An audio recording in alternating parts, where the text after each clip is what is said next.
programa de hoje, dicas para conter a ansiedade nos primeiros dias de trabalho. Eu aconselho no primeiro dia observar bastante o ambiente de trabalho, observar as pessoas ao redor.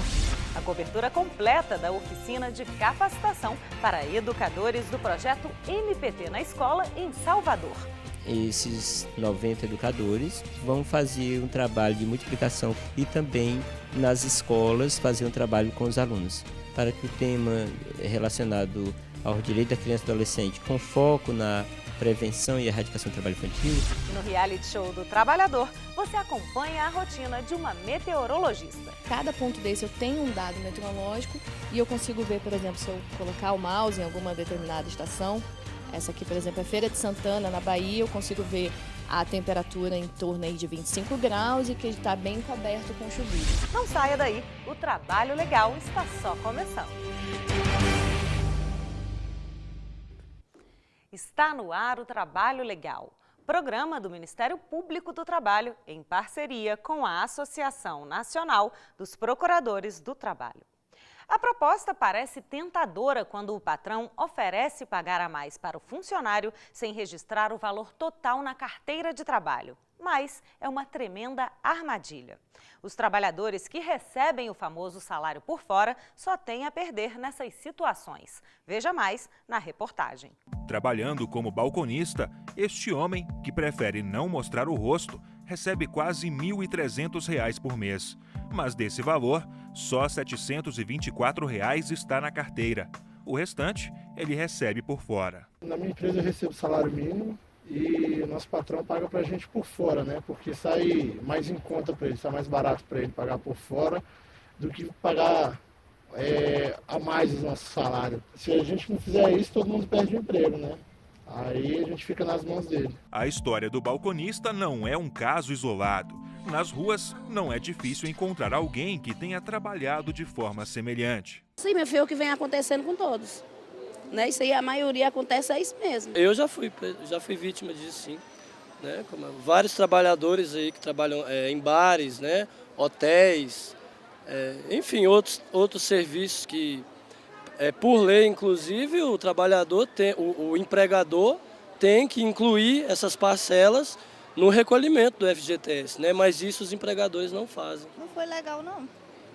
Porque depois o INSS não fica legal, né? No futuro, quiser aposentar, e aí?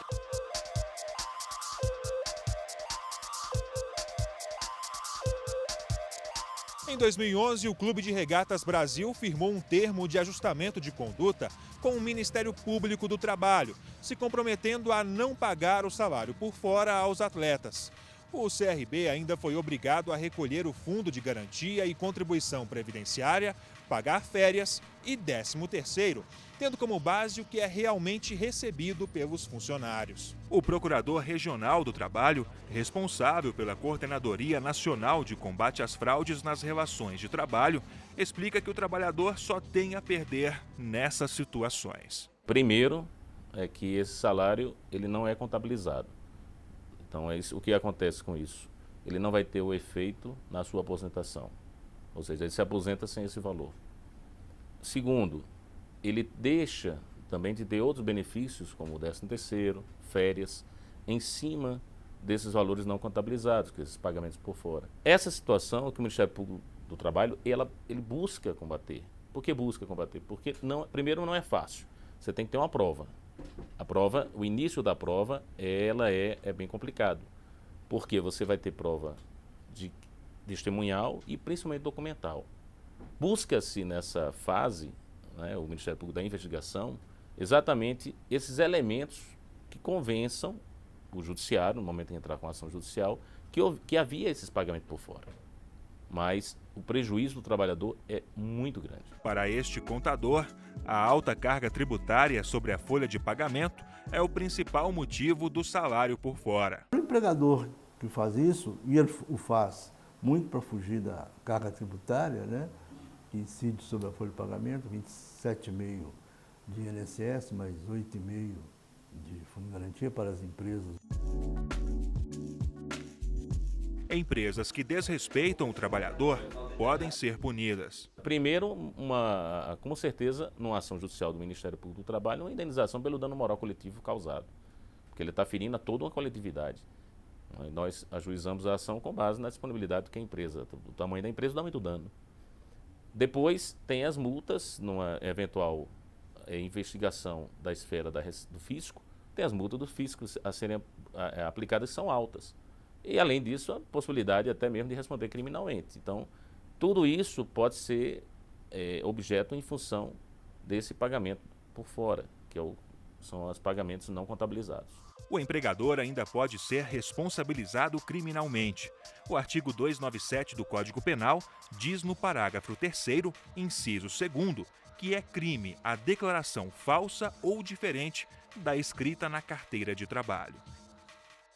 Chegou a hora do chefe mandar um recadinho para os funcionários. É o quadro Fala Patrão.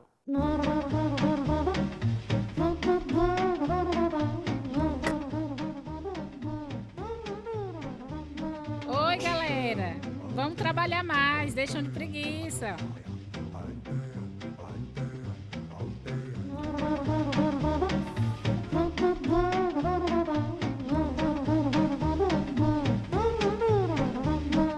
Na nossa série Dicas para o Trabalhador de hoje, você recebe orientações de como se portar nos primeiros dias de trabalho e acabar de vez com a ansiedade. Acompanhe. Hugo passou pelo processo seletivo, levou documentos e comemorou a conquista do novo emprego. Mas quando finalmente chegou o primeiro dia de trabalho, a ansiedade tomou conta. À noite você quer dormir para poder não perder a hora, acorda cedo, fica acordando de meia hora, quer chegar cedo, quer chegar no horário, chega um pouquinho mais cedo, não tem ninguém ainda, aí você também não sabe para onde ir e você fica meio perdido no ambiente. No primeiro dia você sente um mix de emoções, empolgação, timidez, vontade de mostrar o seu melhor. Tudo ao mesmo tempo. Por isso é importante seguir algumas dicas para não se sentir um peixe fora d'água. Escute mais e fale menos. Fuja de fofocas e panelinhas. Não seja puxa-saco. Almoce junto com os colegas de trabalho. Cuidado com o seu linguajar. Controle as gírias e principalmente os palavrões. Não faça comparações com outros locais em que já trabalhou. Cumprimente todo mundo. Atenção ao horário. Chegue na hora ou até um pouco antes.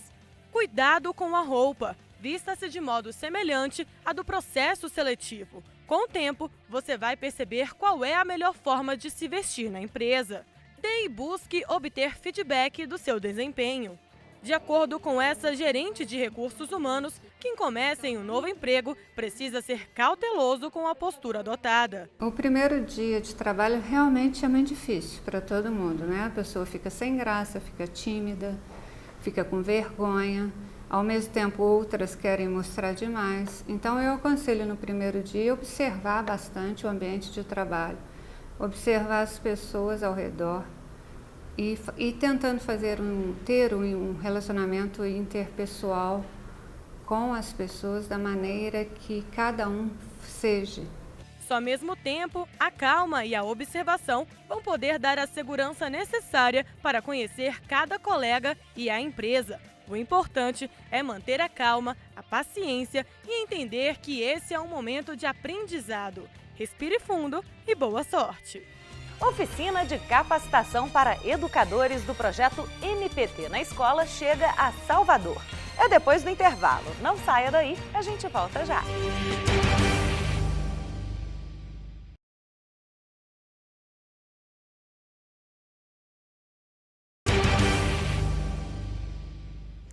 O Trabalho Legal foi a Salvador acompanhar de perto a oficina de capacitação para educadores do projeto MPT na escola. O objetivo é formar uma rede de proteção que inclua toda a sociedade e alertar para os prejuízos causados pelo trabalho infantil. O projeto MPT na escola, que tem como objetivo preparar professores para tratar de temas como o combate ao trabalho infantil, chega à Bahia e realiza uma oficina de capacitação para educadores na cidade de Salvador.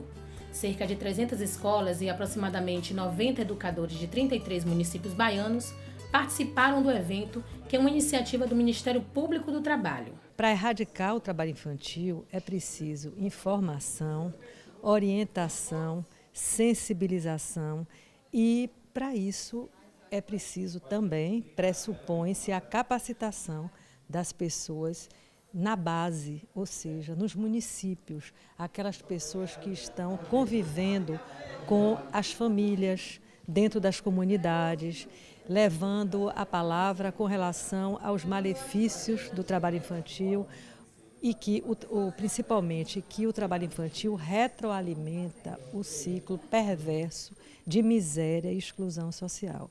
A qualidade dessas palestras é excepcional, inclusive para nós, procuradores do trabalho. Com certeza, nós editaremos esse projeto, né, com as luzes do nosso colega Antônio Lima, no próximo ano, e certamente vamos contar com a participação ainda maior.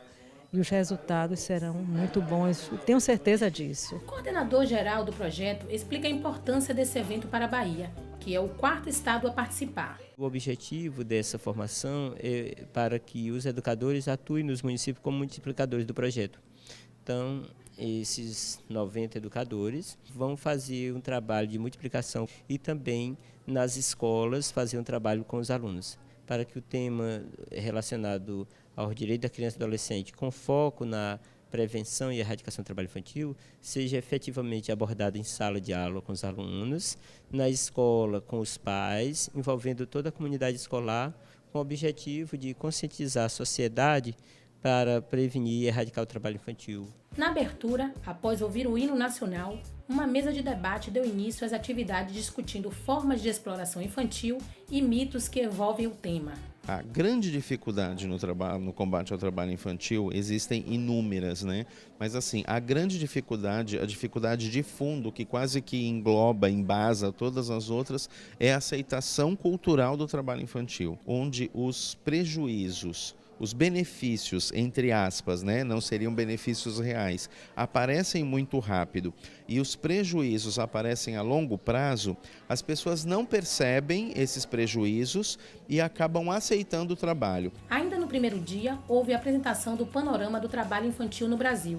Somente no Nordeste brasileiro, mais de 1 milhão de crianças e adolescentes trabalham ilegalmente. Na ocasião, foi exibido um vídeo de conscientização sobre os malefícios do trabalho infantil. O menino que devia estar na escola, estudar, brincar de bola. Os educadores presentes na oficina puderam tirar dúvidas a respeito das regras quanto ao trabalho de crianças e adolescentes e suas implicações. Eles asseguram que vão aplicar nos municípios o que aprenderam na oficina. Todos os temas abordados nesse encontro, que estamos no segundo dia hoje, nos trouxe, vai fazer me levar para a cidade, entendeu? Mais conhecimento, mais subsídio para incrementar os projetos que lá existem, mais segurança na aplicação de todos os objetivos que nós temos lá, pedagógicos, sociais, em relação à educação, com um foco que é o aluno, o bem-estar do aluno. Então eu acho que tudo que foi abordado aqui, todas as inquietações, as angústias, né, que perpassa por todo educador, que é ver o aluno bem. Eu acho que algumas coisas foram esclarecidas aqui vão ser substanciais para incrementar o que já existe. A legislação brasileira permite que jovens de 14 anos ou mais possam exercer uma profissão na qualidade de aprendiz, desde que esses menores não sejam submetidos a situações de riscos. Essas informações, assim como outras relacionadas ao trabalho infantil, serão mais discutidas nas escolas baianas. Atividades artísticas de uma forma lúdica é a melhor forma de abordar essa temática. Debater os direitos da criança e do adolescente a partir do estatuto, debater o trabalho infantil a partir dos seus prejuízos para a saúde, para a educação, para o desenvolvimento psicossocial da criança e do adolescente. No segundo dia de atividades, os participantes trataram sobre o sistema de garantia de direitos. Tiveram acesso a questões pedagógicas, conheceram mais sobre o Estatuto da Criança e do Adolescente e fizeram a leitura da cartilha do projeto, acompanhando as orientações de como aplicar as atividades propostas. A ideia central do material é trazer para a sala de aula e o dia a dia da própria, do ministrar a aula, o que seria a proibição e quais os caminhos para poder você instrumentalizar a proibição. Os jogos, com jogos de palavras, inclusive, mostrando por que é proibido, quais são os danos, o que provoca, a perpetuação da pobreza, tudo isso é abordado. Então é um material que, além de ele fazer a brincadeira na sala de aula, ele traz informação. No encerramento foram entregues os certificados de participação aos presentes, que assumiram um compromisso de divulgar, sensibilizar e capacitar o maior número de pessoas sobre os direitos das crianças e adolescentes. Afinal, quem emprega a criança mata a infância.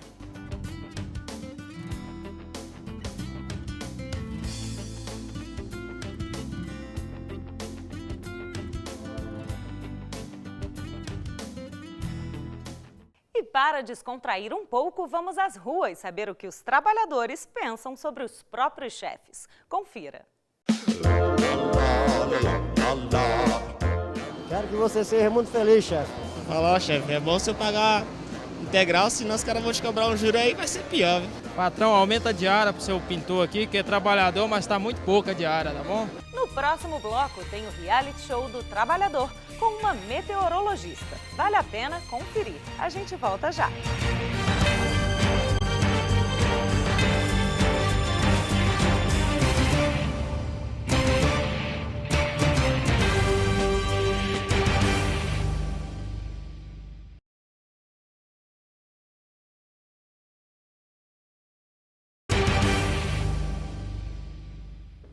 No quadro Meu Trabalho de hoje, o repórter Rafael Silva acompanhou a rotina de uma meteorologista, uma profissional que estuda a atmosfera, seus fenômenos e interações. Mas, ao contrário do que muitos pensam, a profissão vai bem além da previsão do tempo. Roda a vinheta.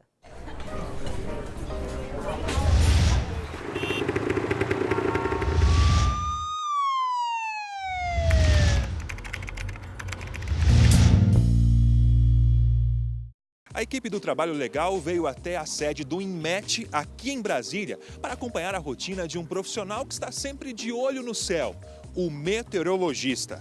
Vamos lá?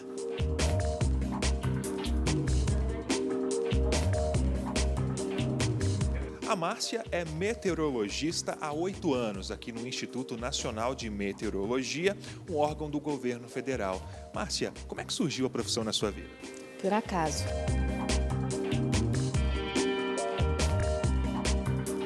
Eu fiz vestibular para Química, não consegui passar para Química, mas eu tinha nota suficiente e acabei entrando no curso de Meteorologia com o intuito de depois retornar para Química. Mas eu acabei me apaixonando pelas matérias, por todo mundo que estava cursando comigo e acabei ficando.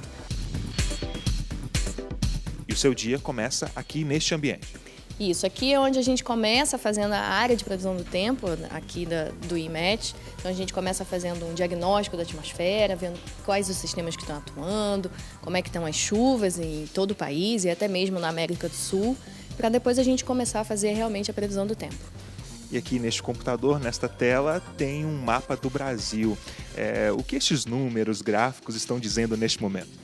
Cada ponto que a gente tem aqui no mapa é uma estação meteorológica em que a gente vai ter condição de temperatura, chuva, nebulosidade, umidade. Então, cada ponto desse eu tenho um dado meteorológico e eu consigo ver, por exemplo, se eu colocar o mouse em alguma determinada estação. Essa aqui, por exemplo, é Feira de Santana, na Bahia, eu consigo ver a temperatura em torno aí de 25 graus e que está bem coberto com chuvisco. E isso eu consigo ver para todas as estações que a gente tiver dado. E na frente há outros equipamentos. Enquanto a gente caminha para lá, eu queria que você falasse da questão da formação. Que tipo de formação é necessária para exercer a profissão? A gente tem que se formar em meteorologia. Existem alguns cursos de meteorologia no país, todos de universidades federais ou estaduais, e então a gente precisa se formar em meteorologia mesmo. O meteorologista tem que ter algumas características, né? Quais são? Primeiro, gostar de matemática, física, tem muita equação que a gente precisa descrever a atmosfera. E para trabalhar especificamente na parte de previsão do tempo, a gente precisa ter um pouco também de saber trabalhar sobre o estresse, das condições que acabam sendo um pouco mais importantes para a gente. E a pessoa tem que ser um pouco mais dinâmica, né, para trabalhar nessa área. Se a pessoa não tem muito esse perfil, ele pode trabalhar com meteorologia, mas exercendo outras atividades. É uma profissão regulamentada, né? Qual a importância dessa profissão ser reconhecida por lei? É importante, a gente é reconhecido pelo CREA, todos nós temos que ter registro no CREA para poder atuar. E isso é importante porque, às vezes, algum engenheiro, alguma outra pessoa que acaba se apaixonando pela meteorologia, na verdade, não pode exercer a profissão. Eles podem fazer pós-graduação nessa área, mas nunca, por exemplo, assinar um laudo meteorológico ou fazer uma previsão do tempo. Apenas os formados em meteorologia que podem fazer isso. Aqui tem outras telas, outros computadores, equipamentos. O que acontece aqui nessa sala? Nessa sala aqui a gente atende a imprensa, atende estudantes também que vêm visitar aqui o IMET, e a gente faz um briefing diário. O IMET tem outros centros de meteorologia no país, então a gente faz um briefing que a gente vê todas as condições de tempo que estão atuando, aonde é que vai chover forte, aonde é que vai ficar com baixa umidade, geada, que é muito importante para as agricultoras, por exemplo. E a gente discute aqui via internet com esses distritos e também com a Defesa Civil Nacional, que é um grande parceiro do IMET e que já auxilia a gente, ou quando a gente vai emitir algum aviso de chuva, alguma situação parecida dessa, eles já são informados durante essa reunião que é feita todo dia pela manhã.